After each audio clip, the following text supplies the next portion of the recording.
धन्य है वह जो प्रभु के नाम पर आते हैं। खजूर रविवार, प्रभु यीशु ख्रिस्त के दुख भोग का रविवार, पहला भाग।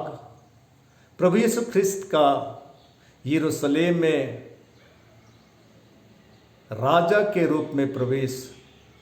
मेरे प्यारे माता पिताओं, भाइयों और बहनों, इस्राएली जाति प्रभु यीशु ख्रिस्त को आज राजा के रूप में यरूशलेम मंदिर में प्रवेश कराती है और उसका जय जयकार करती है।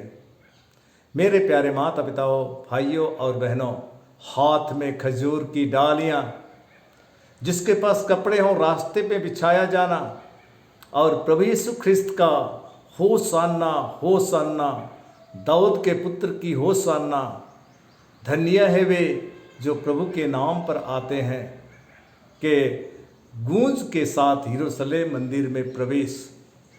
मेरे प्यारे माता पिताओं, भाइयों और बहनों, यरूशलेम में एक भव्य मंदिर और उस मंदिर में इस्राएली जनता, इस्राएली जाति, चुनी हुई जाति प्रभु से मुलाकात करने जाती, प्रभु की स्तुति और आराधना करने जाते।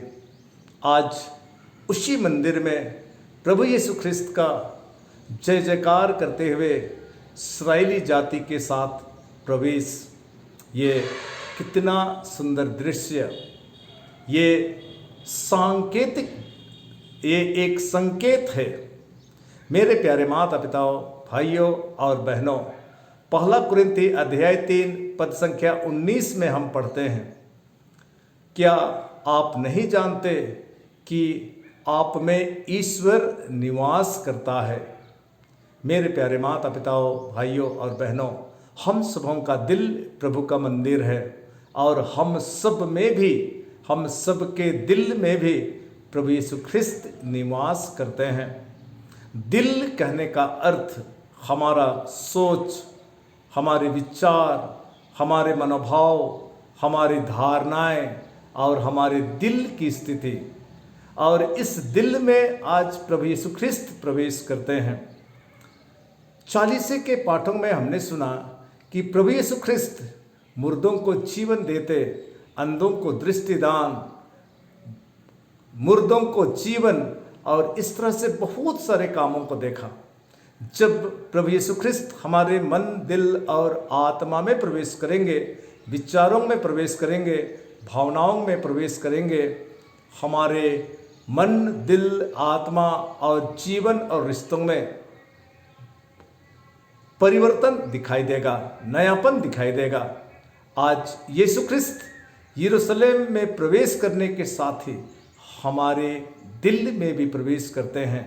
हम प्रभु यीशु ख्रिस्त को अपने भावनाओं में, अपने विचारों में, अपने जीवन में, अपने रिश्तों में, अपने अनुभवों में प्रवेश करने दें ताकि हमारा जीवन नया हो।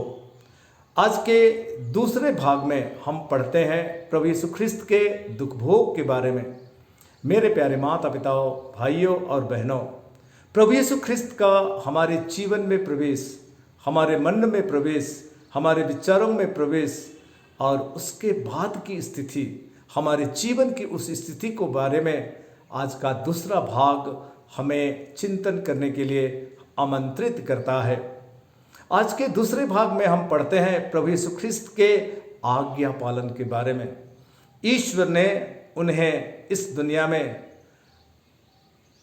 इसलिए भेजा था कि वे दुनिया के लोगों को, आपको और मुझे पाप की गुलामी से छुटकारा दिलाएं, और उन्होंने दिखा दिया कि इस दुनिया में कैसे जीवन यापन करना है, कैसे अपने विचारों को रखना है, कैसे अपनी भावनाओं को रखना है, कैसे अपने रिश्तों को रखना है। मेरे प्यारे माता पिताओं, भाइयों और बहनों, दुख भोग के साथ ही हम अनुभव कर सकते हैं कि हमारे जीवन में क्या क्या होने वाला है। इसका अंदेशा हमें स्वतः ही मिल सकता है। यीशु ख्रिस्त के प्रार्थना से ही आज का सुसमाचार की शुरुआत होती है। प्रार्थना और दुख की कठोरता, दुख इतनी ज़्यादा कि वे ईश्वर से कहते हैं कि हे पिता, हो सके तो ये प्याला मुझसे दूर चला जाए, लेकिन ऐसा नहीं होता। हमारे जीवन में भी हमारे जीवन में भी कभी कभी ऐसी परिस्थितियां आती। उस समय यीशु का मनोभाव कैसा था, आज हमें जांचने की आवश्यकता है।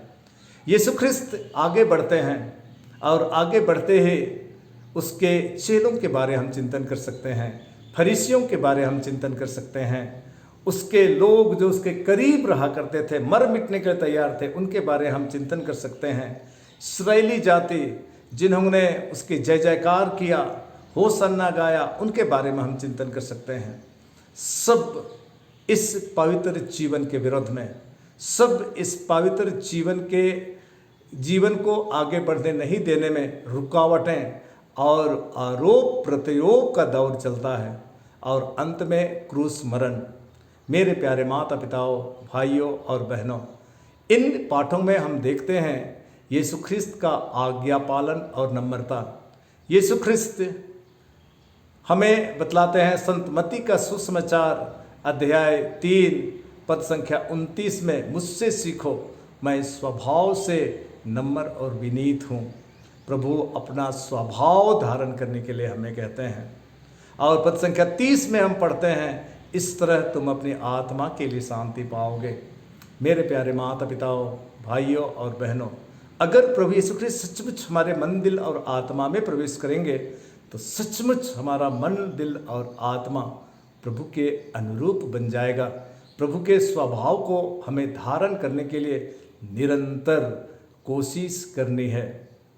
मेरे प्यारे माता पिताओं, भाइयों और बहनों, इसीलिए आइए इस 40 के अंतिम समय, पुण्य समय, प्रभु यीशु ख्रिस्त के दुख भोग पर हम चिंतन करते हैं।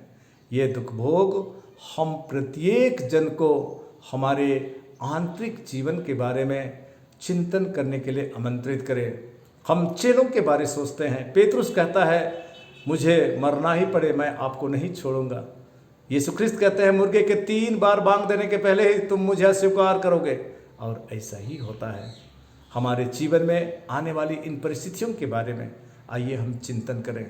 जब हमारे रिश्ते प्रतिकूल, हमारे अनुकूल नहीं होते, जब हमारे जीवन में दुख विपत्ति आते, जब लोग हमें नहीं समझ पाते, जब हम विपत्ति से गुजरते हैं, जब नासमझी से गुजरते हैं, गरीबी से गुजरते हैं, असफलता से गुजरते हैं, ऐसे समय में हमारा स्वभाव, हमारा विचार कैसा होता है, हमारे रिश्ते कैसे होते हैं, आज प्रभु यीशु ख्रिस्त हमें समझाने की कोशिश कर रहे हैं।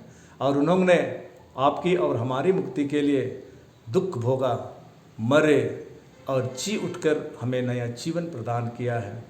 ये 40 का समय हमें अपने जीवन को परिवर्तित करने का समय है। आइए हम अपने मन, दिल और आत्मा में, विचारों में, भावनाओं में, रिश्तों में, कामों में और अपने सब कुछ में, नस नस में हम प्रभु यीशु ख्रिस्त को प्रवेश करने दें और प्रभु यीशु ख्रिस्त की उपस्थिति अनुभव करते हुए हम जीवन में आगे बढ़ते जा सकें। हे पावन आत्मा ईश्वर, हमारे बीच आइए, विश्वासियों के बीच आइए, मानवता के बीच आइए और हमारा मार्गदर्शन कीजिए ताकि हम इस सत्य को समझ सकें। ना सिर्फ गिरजा जाकर, ना सिर्फ क्रूस रास्ता में भाग लेकर, ना सिर्फ मिस्सा पूजा बलिदान में भाग लेकर, बल्कि हम अपनी आत्मा में, दिल में, भावना में, विचारों में, रिश्तों में और हमारे सब कुछ में हम आपका स्वागत कर सकें, आपका अनुभव करते हुए जीवन में हम आगे बढ़ते जा सकें। हे पावन आत्मा ईश्वर, हम प्रत्येक जन पर आइए और हमें अपनी कृपा और आशीष से भर दीजिए।